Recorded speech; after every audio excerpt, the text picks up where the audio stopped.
Here we go.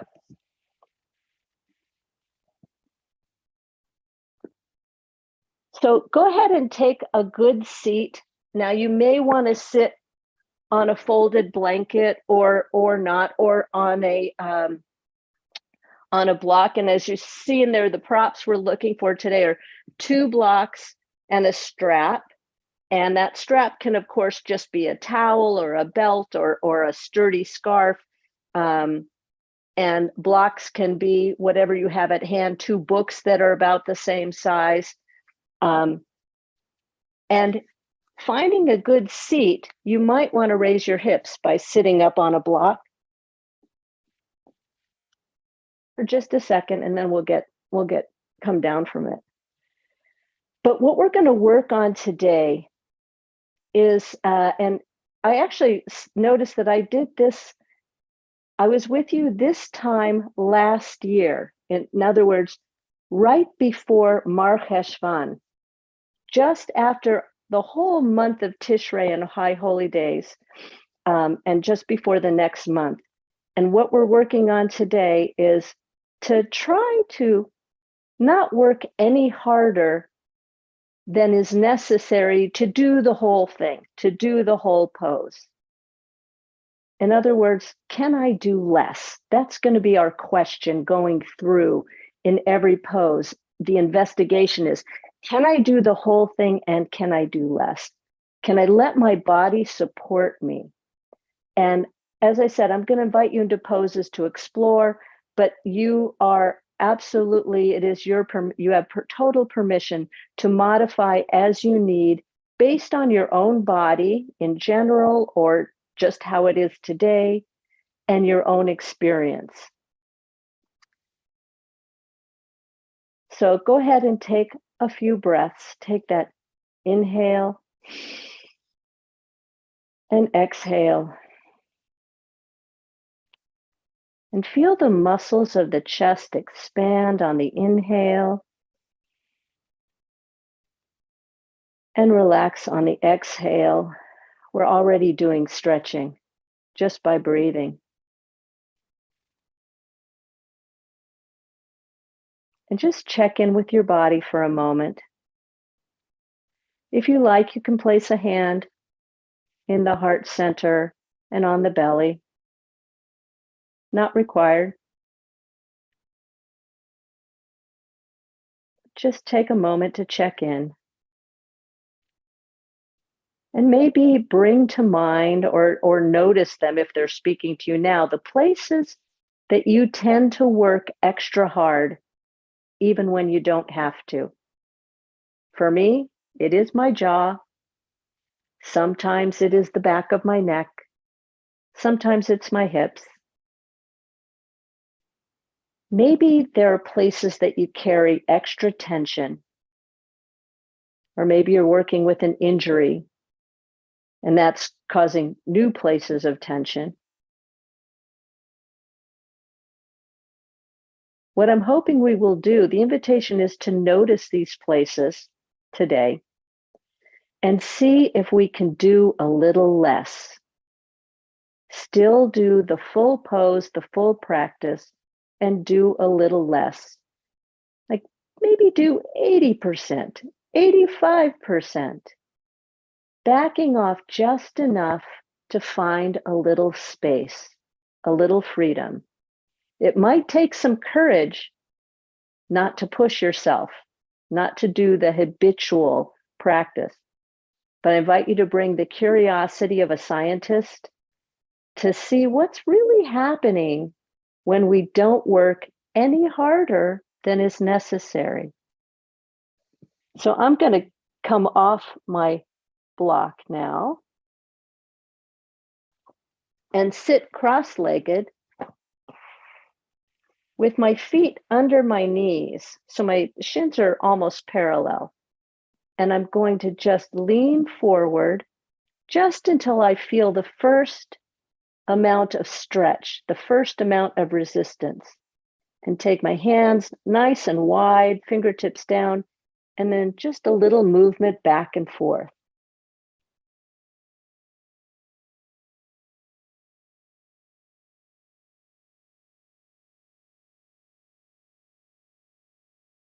How gentle can you make this? Have you gone too far? Do you want to back it up a little bit?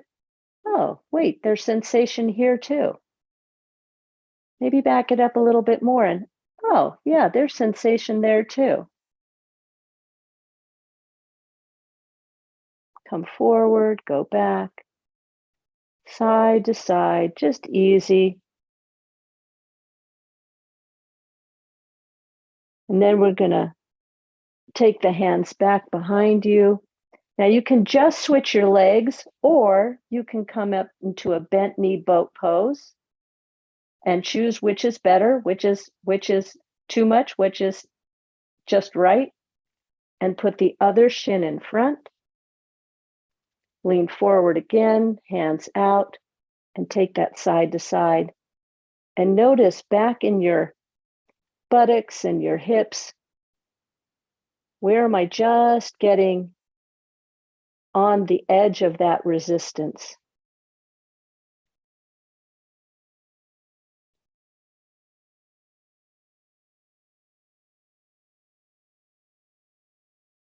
And come back, take your hands back. And again, easy boat pose. And now, of course, you can just keep your feet down, keep your feet up, or if full boat pose is available and easy, what is the right place for you today? And then switch with the other leg in front. And put the hands out in front, come out in front again. And now take it over. Take your right hand out to the side a little bit farther, left hand across, just to the first amount of resistance. Walk it in, walk it out, walk it in, walk it out. Feeling that resistance across the left side, and bring it back in. Sit back again, half leg boat pose, full boat pose, other leg in front, and come over to the left side, hands out, walk them out. Feel that stretch from the back of the right hip across the right side. And you can choose how much of that sensation you feel. Back it up, take it back out by reaching that hand out or bringing it back a little bit, about 80%. Back it up, last time, stretch it out.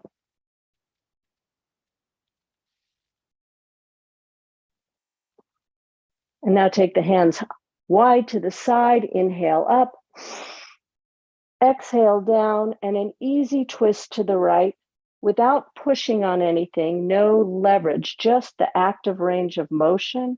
Inhale up and twist to the other side. Again, just the active range of motion. It won't be as far as you can absolutely go, but let's just inhale up, exhale down. Now, while I'm over here, is there something working that doesn't need to be working? Is it my jaw? Is it something in my back or my arm? Inhale up, exhale down. Can I do the twist, feel this range of motion, and do less somehow? Where can I maybe release the shoulders? Inhale up, exhale down. And go ahead, either find a seat. We'll spend a few minutes with Torah here. Either find a seat or you can lay down on your back with your knees up, because that's where we're going to start after this.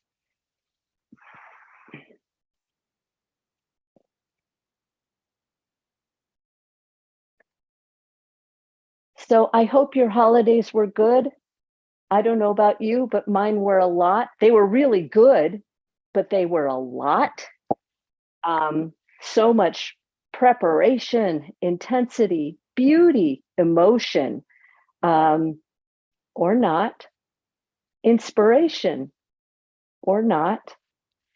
So much that is useful, beautiful, fulfilling. or still questioning. So maybe our practices have helped us to grow in our relationship with others, in our relationship with the divine, in relationship with our own souls. But tonight we start a new month. Cheshvan comes tonight at sundown. And Cheshvan is often called Mar Cheshvan, meaning bitter Cheshvan, because there are no holidays except for Shabbat in Cheshvan. And after this busy, effortful, intense month of Tishrei, we might think of Cheshvan as this quiet time to integrate what we've received from the holidays. Not doing, just receiving. We might integrate small changes, maybe just one thing. It may not be big, it may not be obvious, just like breathing in and breathing out. And you can decide which this is for yourself. Were the holidays breathing in? Was that a receive? And Cheshvan is a breathing out? Or maybe it works the other way around for you. But tonight is the time of the new moon. And the new moon is a time of no moon. So the sky is empty of moon.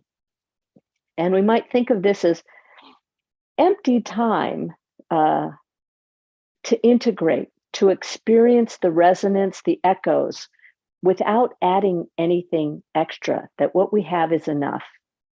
So breathing out, breathing in.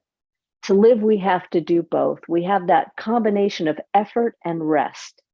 And in the book Celebrating the New Moon, a Rosh Chodesh anthology, author Susan Barron writes this, that Cheshvan is a month which brings quiet after the important holidays of Tishrei.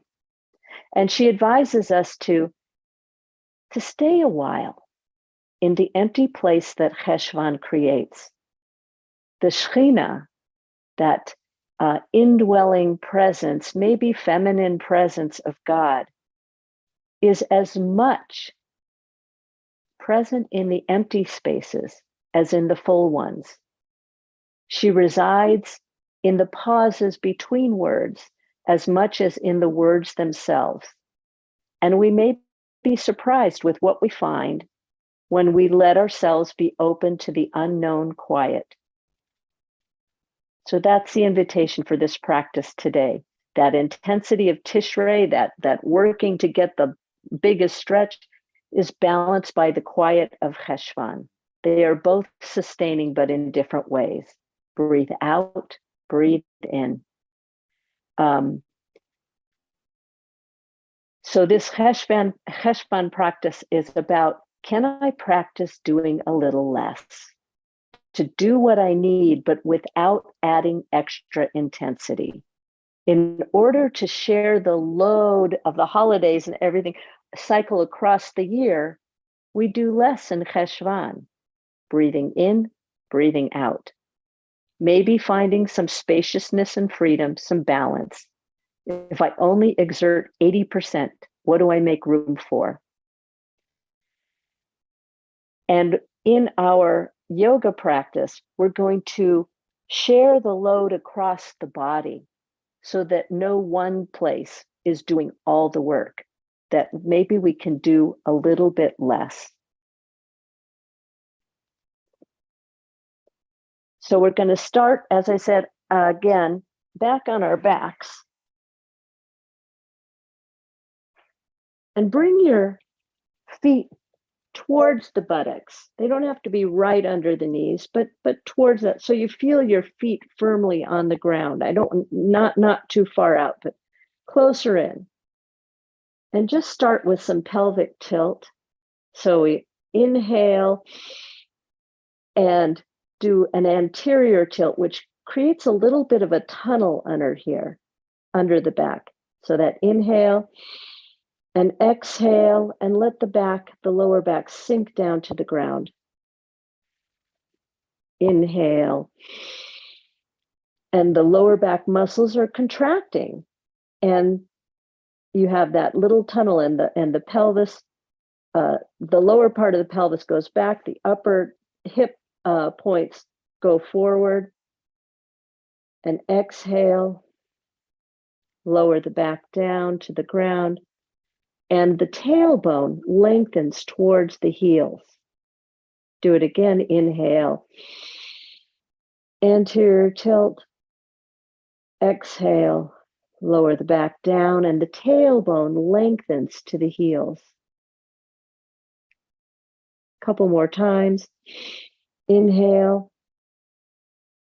Exhale. Lengthen the tailbone. Last time. Inhale. The lower back contracts and the hip points come forward. The back rises up. Exhale. The back lowers down. The tailbone reaches towards the heels. So keep in that, stay there with the tailbone continuing to reach towards the heels. Place weight in your feet, press your feet down on the floor, and begin to pick the tailbone up. Tailbone is still reaching towards the heels, and bring the lower back up, the mid back up, pressing down with the feet. So while you're staying right here in this low bridge, notice what is pushing on the floor. Are your feet actively working, or is it all in your shoulders? Can you spread the effort across the body so that there's no one spot that's doing all the work? And now take the front ribs in, and we'll lower the back down, rolling it down. The tailbone is still reaching towards the heels. And release. Inhale, create that little tunnel. Exhale, tailbone reaches towards the heels and rolling it back up.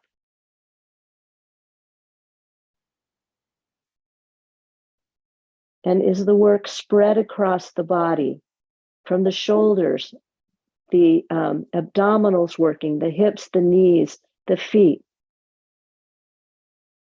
And now knit the ribs in and bring them back down and roll down. Inhale, little bit of a tilt. Exhale, lengthen the tailbone, roll it back up. Knit the ribs in and down and roll it back down. We'll do it one more time. Inhale, tilt. Exhale, lengthen the tailbone. Tuck and pull, roll it up, up, up, up, up. And notice what's working. Knit the ribs in and roll it back down.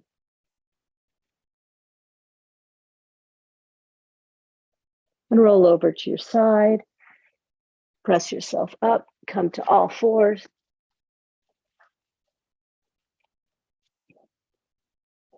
And just take a little of that forward tilt and rounding the back, forward tilt and rounding the back, waking up the spine. Now take your right leg and just turn it out to the side. Take your left leg out and press down on that left foot. It's not to the side, but the foot is actually face down on the ground. Your hand is on the ground. Now see if you can just notice, maybe rock forward and back a little bit until you feel that the weight and the effort, again, is spread across from the hand to the knee to the foot.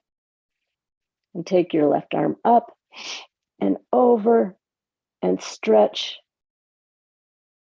feeling the stretch all the way from the hip out to the fingertips, spread across the entire side.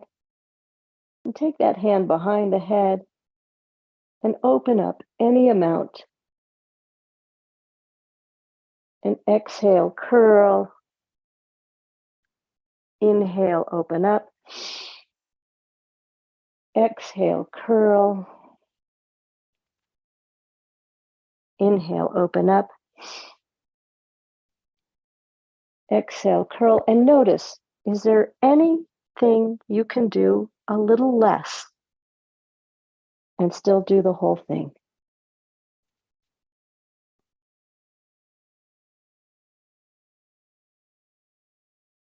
And then we're going to transition. Now, in a transition, you can do a downward dog. You can do a puppy pose,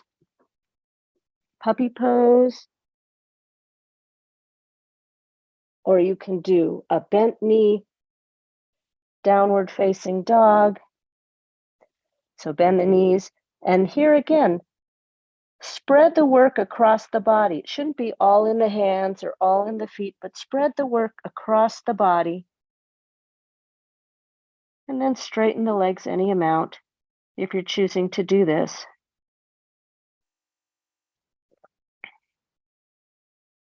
And then take the left foot forward. Wait, do I have that right? No, I don't have that right. Come down to both knees, thank you. And turn that left leg out. And so we have the right foot down.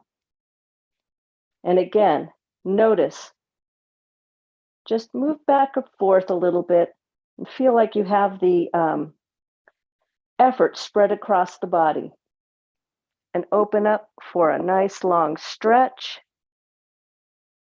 Take the hand behind your head, open up, inhale, exhale, curl. Inhale, open, exhale, curl. Inhale, open, exhale, curl. One more time, inhale, open, exhale, curl. And take the arm around and up and over one last time. And come down to all fours. And you can either do that puppy pose, or you can do a bent knee, downward facing dog. Or if you have a chair, you can also do it downward dog from the chair with your feet wide. And let the chest just melt down wherever you are.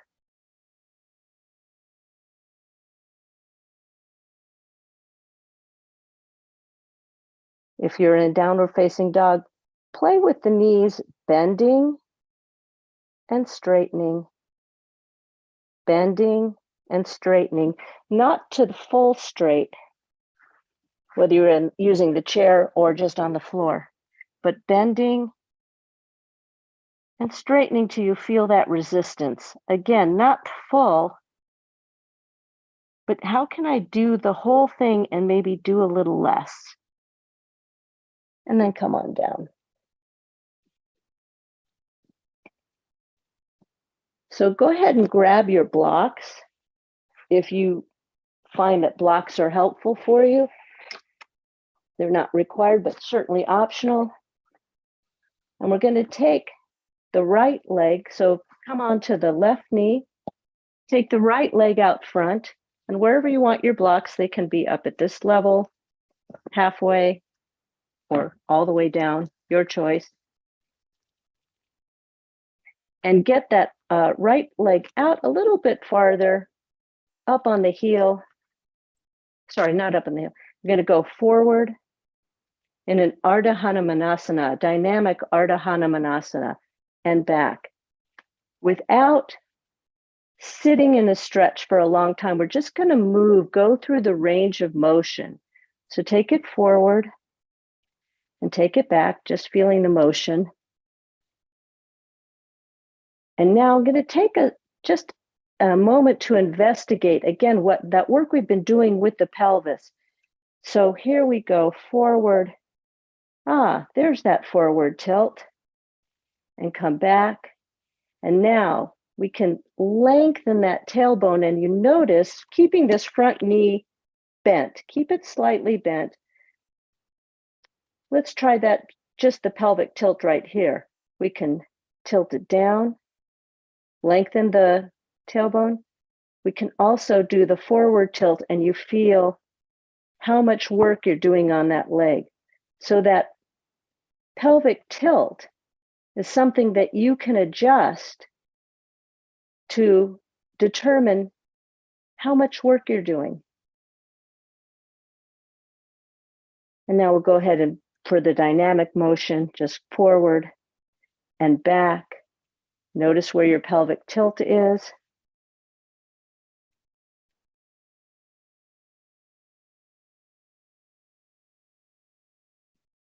Bend and straighten. And just stop where you feel the resistance. Don't go past where you just feel that resistance. And that point will change just through moving.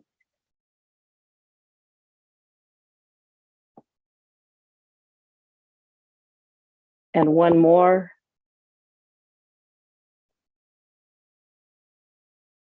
And go ahead, take that knee down and either do a puppy or you can do another bent knee, downward facing dog, or a full downward facing dog. And bring the knees back down. Find your blocks again. And take the other leg forward. Now I need to stretch this out a little bit. So I'm sliding my knee back a little bit. And then I'm coming back, keeping a little bit of a bend in that knee. It doesn't need to be totally straight. And come forward. And moving through this dynamic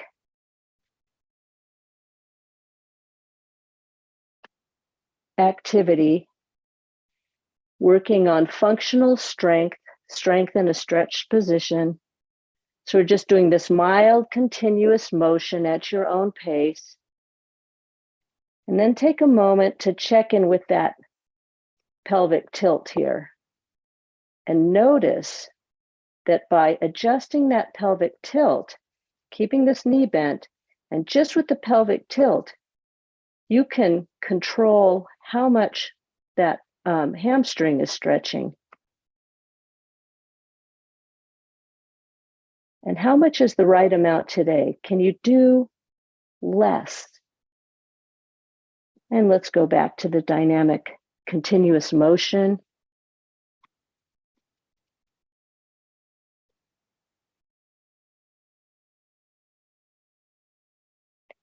One more.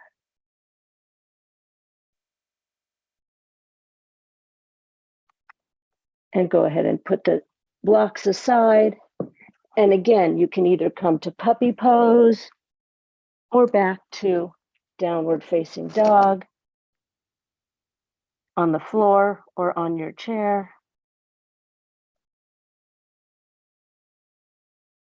And bring the knees down, grab your blocks again. And this time we're going to do a similar thing, but we're going to add some more strength to it. So go ahead again. I'm going to slide that back knee back a little bit. I'm going to keep the front leg bent just a little bit, but I'm going to be pushing down on this heel. I'm pushing it into the floor as if it's going to make an indentation. And that is a strength part of this. And now I'm going to push it down into the floor and as if I'm pulling it in to activate this hamstring.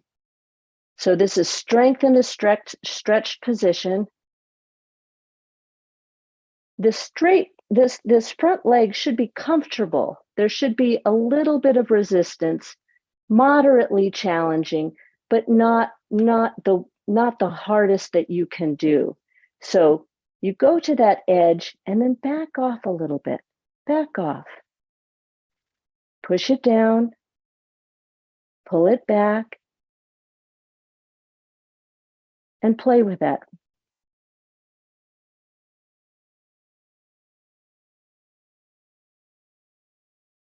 It's almost like I'm pulling the mat back towards me.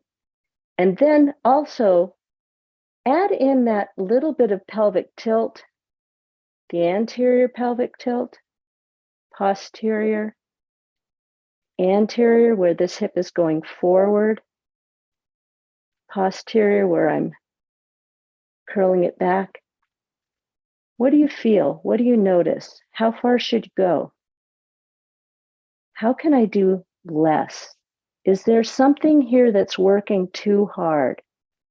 Is it my shoulders? Is it my hands?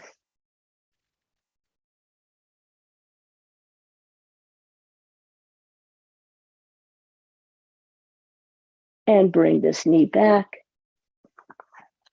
blocks away, and come into a puppy pose or a full downward dog. And we'll try the other side. Bring your right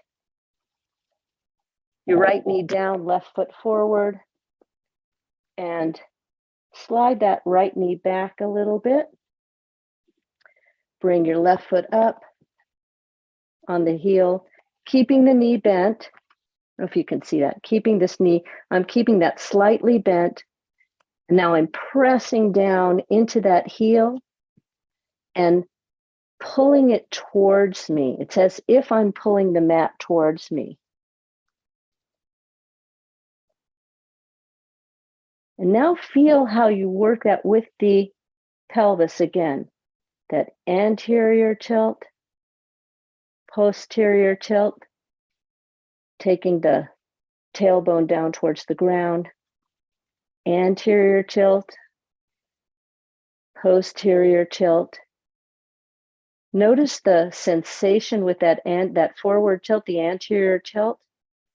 How far is good? How can I do this whole thing and maybe do less?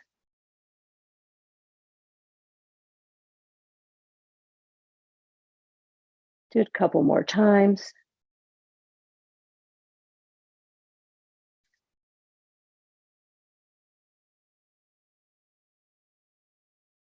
And release. And come back to a puppy pose or a full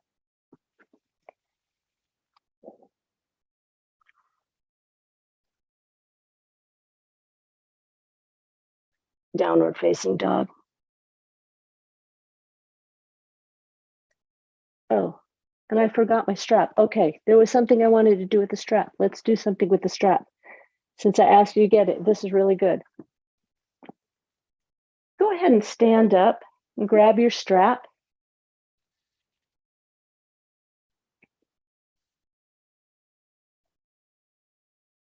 And hold it nice and wide as you need. And we'll raise it up and over and forward. Just get some movement in the shoulders. Now here, how wide do you need to do it so that there's some resistance, but not too much? And hold it up and just press out on it. Inhale and take a little bit of a side bend. And again, how can I do the whole thing and do less? Inhale, exhale, side bend to the other side. Okay, simple, we've done this before. And now, I'm going to add one thing, holding the arms up and stretching that up and raising your right foot. You can keep your toe on the ground or lift it up. How can I do this whole thing and do less, even when I'm adding one extra thing? You can try, if you want, to just play with the side bend. Maybe it's the side bend and fall over, or side bend and stay up. Who knows? It could happen. And release. We'll take it up again and try it on the other side. Now you know what's coming. How can I do this whole thing and do less? What is working too hard that can be released? Maybe the shoulders can be released a little bit. Maybe I'll just keep that toe right there on the floor and try it. I'm doing the whole thing. I'm doing the whole thing and doing less. Or maybe I can take it up a little bit.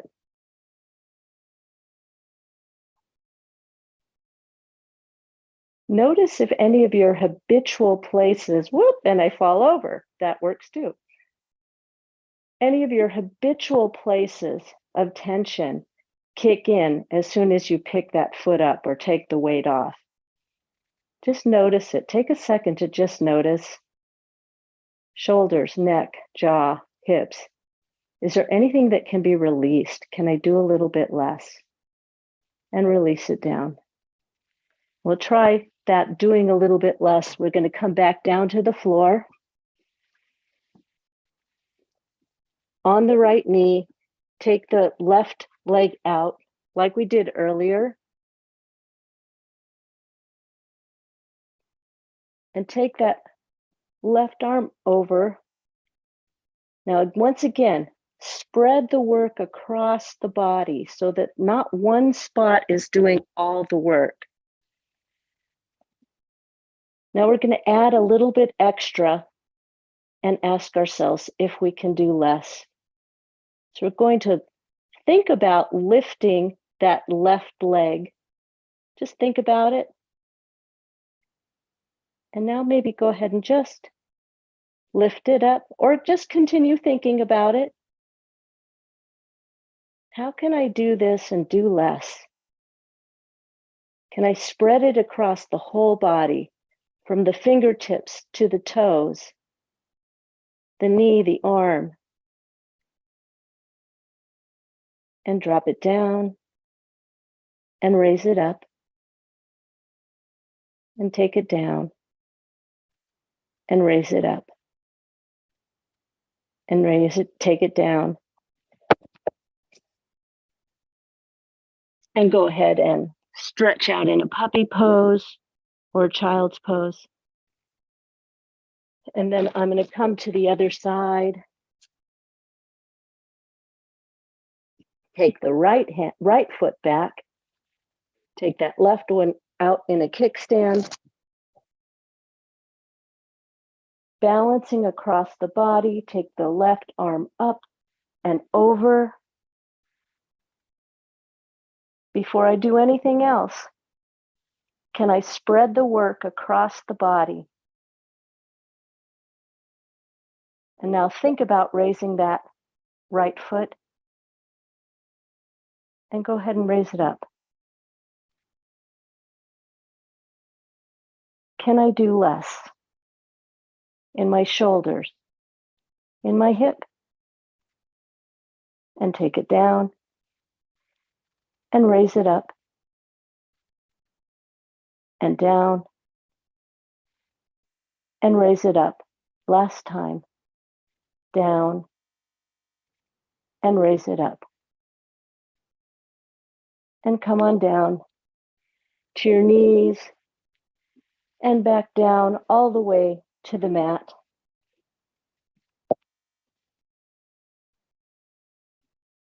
Go ahead, if it is comfortable for you, to put your arms over your head.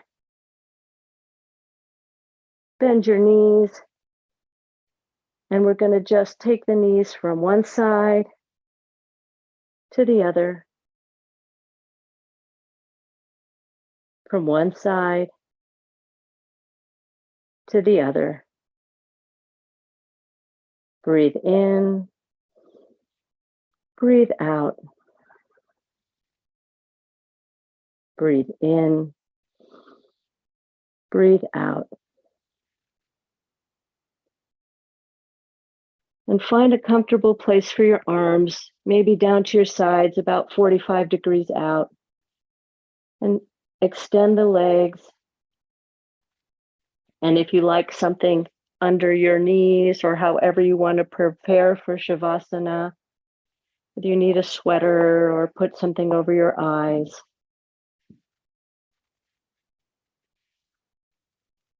And just check in with the body.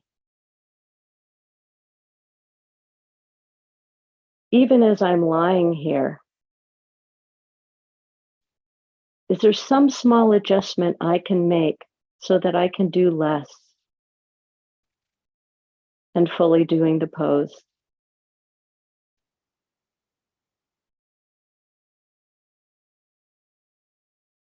Noticing all the places my body is touching the floor. Can I spread that across the entire body and not in any one spot?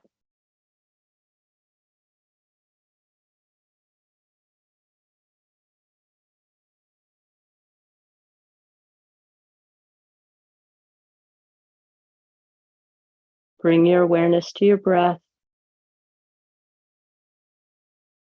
and to your body as a whole, from the top of your head down to the tips of your toes. Check in.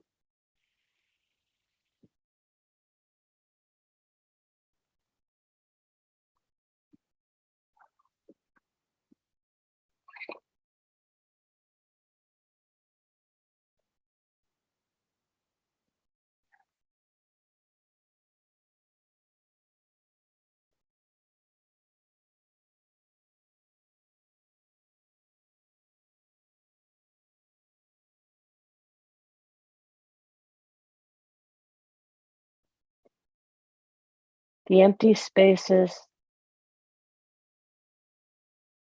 are filled with the presence of Shekhinah as much as the full ones. She resides in the pauses between words as much as in the words themselves.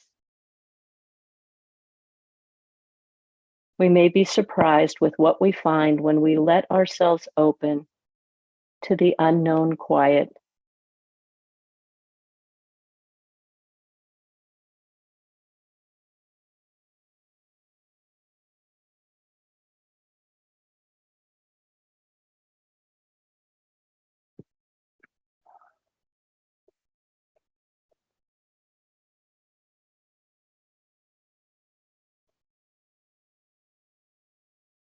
So if you're laying down, go ahead and bring some energy and motion into fingers and toes.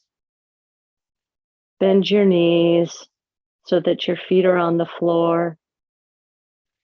And you might bend your right arm or left arm and roll towards it, pressing the other arm on the floor and come on up to a seated position.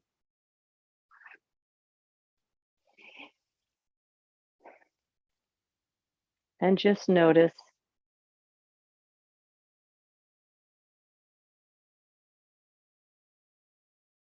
Notice your own quiet spaces. I thank you for your practice. I'll switch over to the other camera so that we can chat, and happy to answer any questions. Thank you so much for your practice today.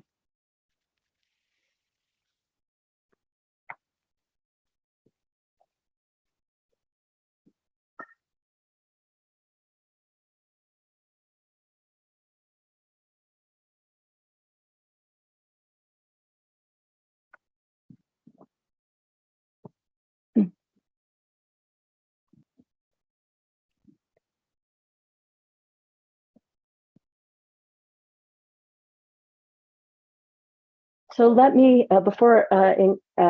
feel free to raise your hand or put questions in the chat. I just want to make sure that I let you know that there are links in the chat there, links for the IJS website to receive daily emails with the links for the free online offerings like this. There's a link for recordings of previous daily sits and yoga studios and all of that. And there is a link for donation to support this work, that it may continue to go on and grow and be available for people. And there's also, I think I said earlier, a link for registration for a new program called Shema, the Practice of Sacred Listening. And it's, as I'm reading here, designed to help you be more fully present in conversation. There's a tough one, especially. Are you sometimes like coming up with my answer before they're finished talking? Yes, it's a good practice to listen. And that program is available. So now I'm going to look and see if people are asking. Julie, you have a question. Julie Cole. Can you unmute yourself?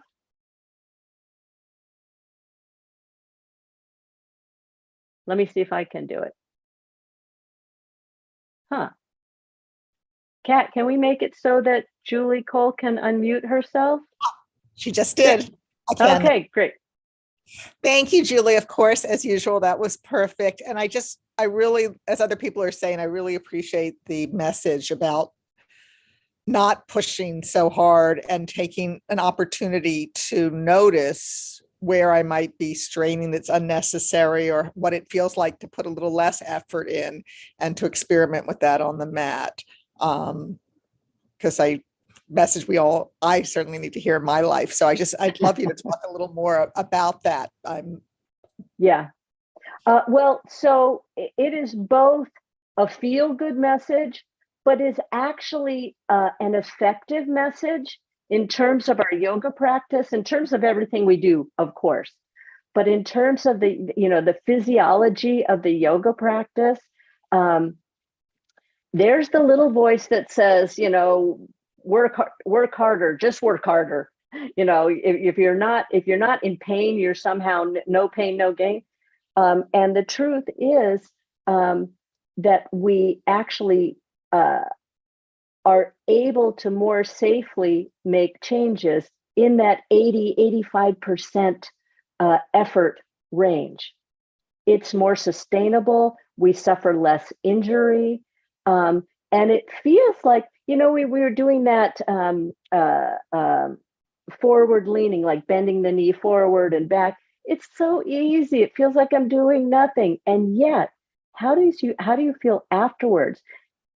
How is your range of motion afterwards? So the proof is in the pudding. And that is that even when I do that easily, when I'm doing it 85%, my range of motion, my functional range of motion has increased, has improved.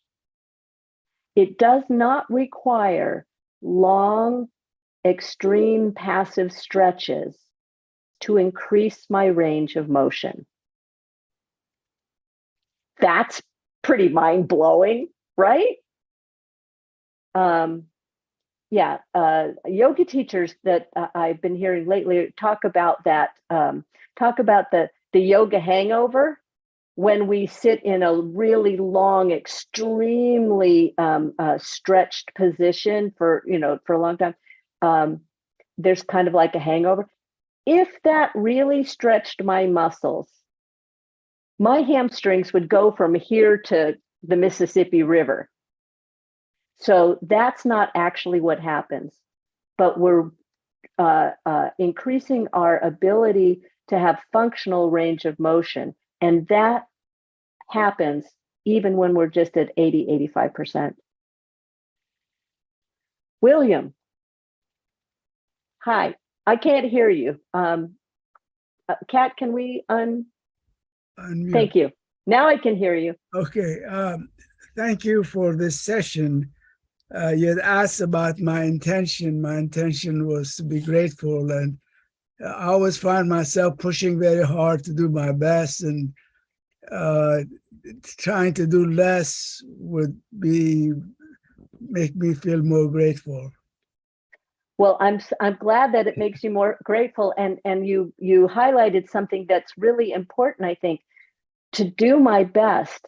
And there's this story that we have been told and have told ourselves that only like extra effort is doing my best. But the invitation is to investigate that. Is that really true? Sometimes holding back a little is actually doing my best. So I hope that leaves you room for gratitude also. Thank you. Thank you. Jody. Hi. Hi. You can hear me, right? Okay. Yes. Yeah. I'm listening to your guidance and was very attentive during the class. And I think I've been doing something like this under a different framework or analysis. Very old advice that, the three-legged stool of balance, strength, and flexibility. That drives my practice. And I like this as a different way to practice because I don't think I've been able to balance the three sides of the stool in the past. I'm, over flexible and and I get lazy. So, so I want to be comfortable. And that's fine. It's definitely never an athletic process for me. I know that many young people think about it that way, but anyway, I really appreciate the detailed attention and the way you express what I'm striving for and your guidance, of course. So I just want to tell you that. Thank you, Jody. I appreciate it. I'm so glad to hear that from you. And also to note that for people who are extra stretchy, extra bendy, for whom we have to work on strength, because we can just get into a position because the body will just go there, and it is not healthy and it is not good. We're literally hanging on our bones and our ligaments, and so we have to work on strength. And it is that balance between strength and flexibility, strength and movement. Thank you. I never thought about it that way, but you're exactly right. You're exactly right. So thank you so much for that. And see you soon. See you next week at least. Okay. Yeah. And I see a question here from Judith. Where'd it go? Yeah, I see your question, Judith Rosenbaum. How do we sit cross-legged at the beginning when we stretch our arms forward without too much strain on the knees? That's a great question. And to notice for yourself. So I was having you put the legs, the shins parallel so that it would get to the hip muscles just right away, be very effective. It may be that you need to have your knees open a little bit more. So experiment with that. How can you, and it might be that either if you have your knees parallel, your shins parallel, so your knees are bent at 90 degrees, it may be that you just have some tightness that doesn't allow you to move forward. So don't go forward. Just go as soon as you feel resistance. And that might just be like a nothing. And just play with that. Check into that. And just do a little bit in that quarter inch, but don't push it. Don't push it. If you're feeling the strain on your knees we don't get flexible knees in that way. We're not going to do that. So listen to your intuition, which I'm hearing in your question, and explore that. I hope that helps. Martha.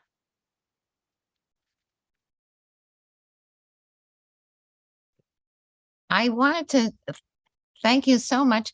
I've been doing yoga for a long time, but I have never, up till today, experienced when you take the pelvic tilt and then bringing it into other asanas. So when we did that stretch, the Ardha Chandrasana, the Ardha Hanumanasana. Yeah, Ardha Hanumanasana. Applying the pelvic tilt to that, it was so subtle and yet so effective, and something so new and fresh. I thank you so much for that. Oh, good. I'm glad. I right, that it's like just that little tilt. And if you notice what's happening there by keeping, so here's my leg and my knee is bent, and it is getting from the knee to the hip, that hamstring, this hamstring right here between the knee and that. And if that goes back, that, stretching that. It's just, it is all connected. It is all connected. And it's great that we can learn about our bodies to know, like, if that's too much, oh, there's a place I can ease up. Yeah. How to titrate that. Yeah. I'm so glad that was helpful for you, Martha. Mm-hmm. When I learned it, it was really helpful for me. So I'm passing it on.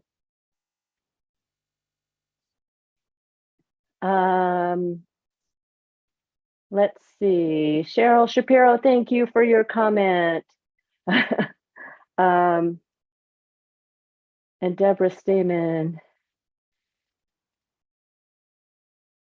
I'm looking to see if there are any other questions.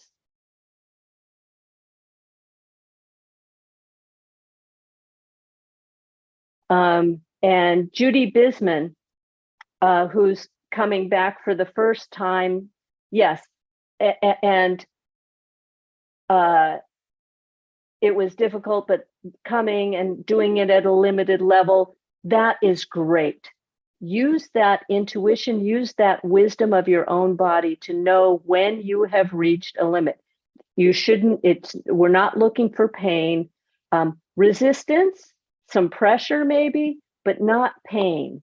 And you're going to get the best improvement in your ability to move, your range of motion, and in strength by staying in that 80-85%. When we injure ourselves, we get injured, we can't do anything, and then it takes months to get back. So at least practice for this whole month of Cheshvan, beginning, let's do less. How can we do the whole thing and do a little bit less?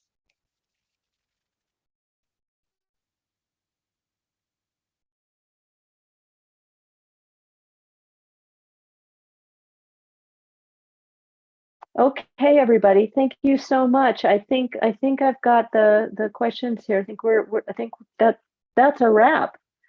I invite you to enjoy Mar Cheshvan, bitter Cheshvan, and know that we have that wisdom of doing a little less, and that the Shekhinah is just as present in those empty spaces as in the full spaces. Thank you, everybody.